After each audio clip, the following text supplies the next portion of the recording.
I said hi to the guards, and I proceeded straight to the venue. Something happened when I was exiting the hotel. This gentleman, who happens to be a guard, comes to me and goes like, "Sir, when are you coming back here?" And I'm like, "I don't know. I don't know." I lingered around a little and he told me, "You did something special." I'm like, "What did I do?" He says, "You greeted me in the morning." Can you believe it? Just a greeting made this gentleman's day. And I just greeted and passed. Why am I saying this? It is everybody's responsibility in terms of making sure that the quality of the services that we provide are top-notch. And I believe that has been the theme of your conference or forum. Quality improvement. And as leaders and quality improvement practitioners within the healthcare service, you do this to us every day. I was also very impressed to hear that we are all potential patients. And therefore, whatever we are doing, we might be the recipients of that service that we might seek at one point or another. Having said that, let me also share the tale of three tales. As a communicator, you first tell the people what you're going to tell them. And then you tell them what you're supposed to tell them. And then lastly, you tell them what you just told them. So this afternoon, we are going to use that approach. And let me just say, research indicates that we receive 35,000 messages in a day. And we also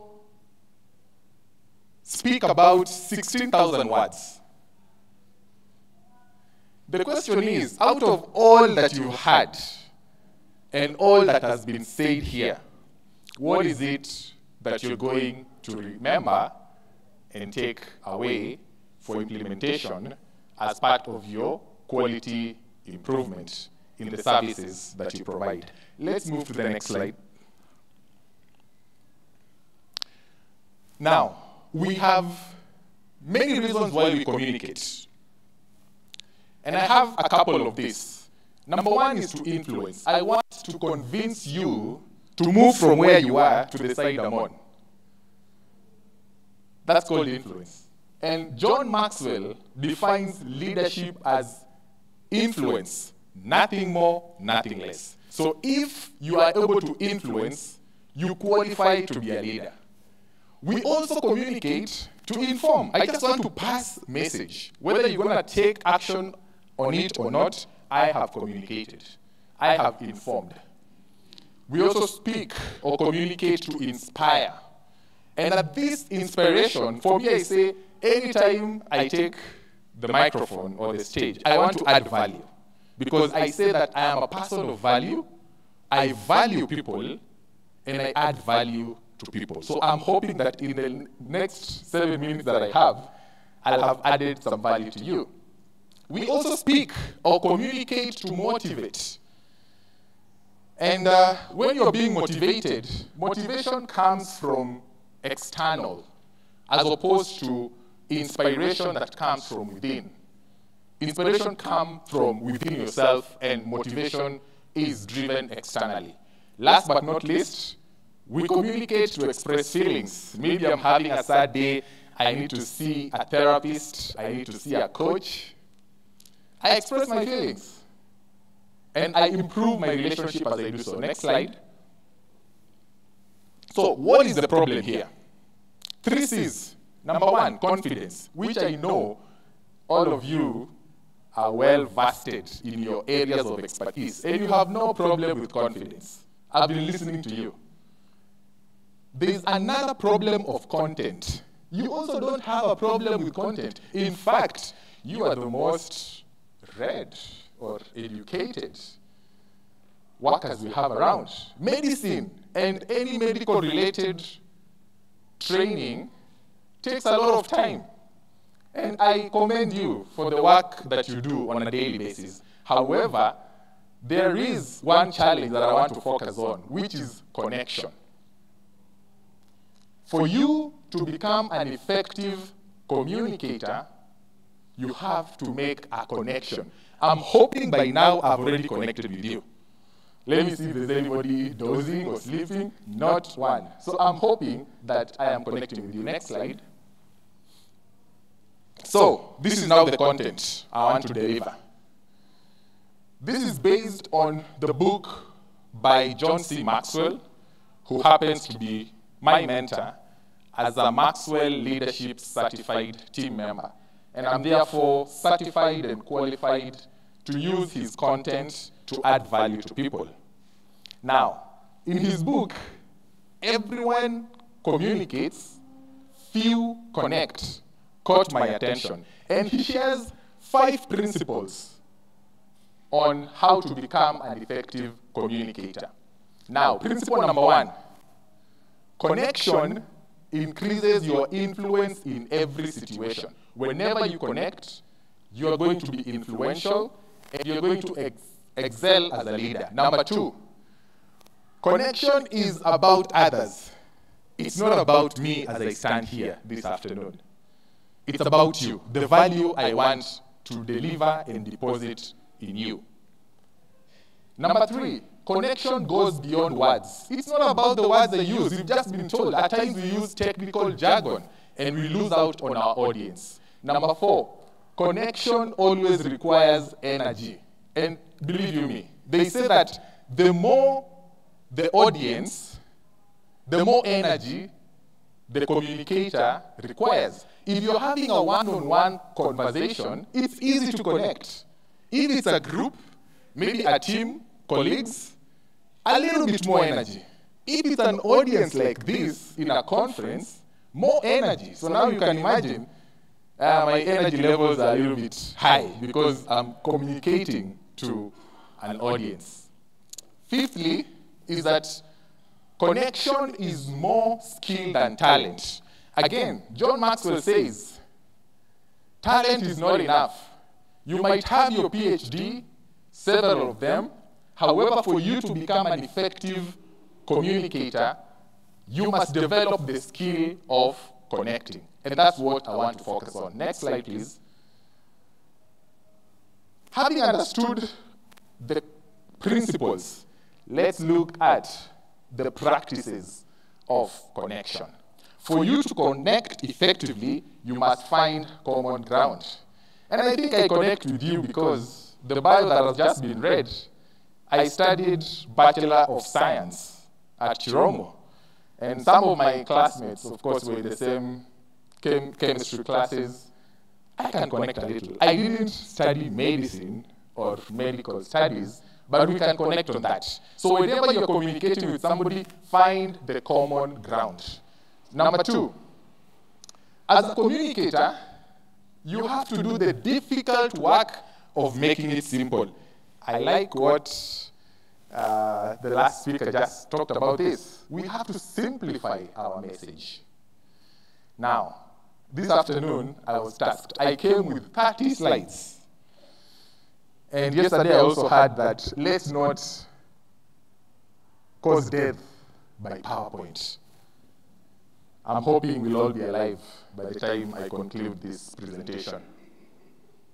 What that means is that you have to make the difficult work of simplifying your message. And I'll give you a task at the end of this to simplify your message and connect and communicate. Number 3, connectors create experiences that everyone enjoys. As a communicator, you must have some humor. You must be a little bit easy, even in as much as you're communicating very serious and I would say life-threatening decisions at times to your patients. You have to find a way of soothing them in a way It might not be humor, but you have to make an experience that they enjoy. You are encouraging them, you are supporting them, you're celebrating the progress that they are making. Number 4, connectors inspire people. I think I've talked about inspiration. And last but not least, connectors live out what they communicate. You cannot speak or preach wine or water, preach water and take wine. So if your message does not align with your lifestyle, you lose out on your audience. Next slide, please. So this is the message that I'm sending across. If you didn't hear anything that I've said this afternoon, I want to summarize it by saying, connecting increases your influence in every situation. And we have said, immediately you become an influential person, you become an effective leader. Next slide. And now to our interactive exercise. So, ladies and gentlemen, we've heard that quality improvement is everybody's responsibility. We cannot pass the buck. It is yours. No, it is mine. I have a role to play on improving quality. And let me go back to my story. That guard enhanced my experience to visit that hotel again. If he noticed and appreciated just being greeted, I'm looking forward to visiting that place. And let me tell you, I couldn't leave that man like that. I reached into my pockets. What do I have to appreciate him more? To make him feel that he's also important. Now, because quality improvement is important and it's everybody's responsibility, you have a scenario that emerged in the last session that people are saying, I'm not going to do it. It's your job, it's my job. Now, this is the exercise. You are required in your tables to convince your colleague that has not bought into the idea that quality improvement in a specific area is their responsibility. You're going to take 2 minutes to prepare and write down a brief response. And then, after that, you will communicate to this person. And remember, connect with them before you communicate. And let them buy into your proposition. And then be prepared to share whether you've been convinced, if you're the one that had the problem. Next slide. These are the tips that you're going to use for this. There is a tool called RATE. And this is my conclusion and call to action. Rate, you have to rate your clients, your patients, your stakeholders, your collaborators. And RATE stands for R, rapport. The first thing to do is to establish rapport. That's one of the ways you can connect. Number 2 is to appreciate. Find something good to say about this person. Maybe they have excelled in the past. Let them know. The third letter, T, is trust. Build trust with this person. Why should you convince me if I can't trust you? And then number 4, which is E, is to empathize. Possibly this person is saying, this is not my responsibility because they are overburdened.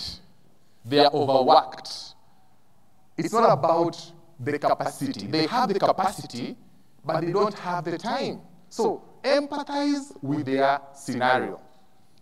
That one can be found in The Leadership for Smart People by Dr. Warren Blank.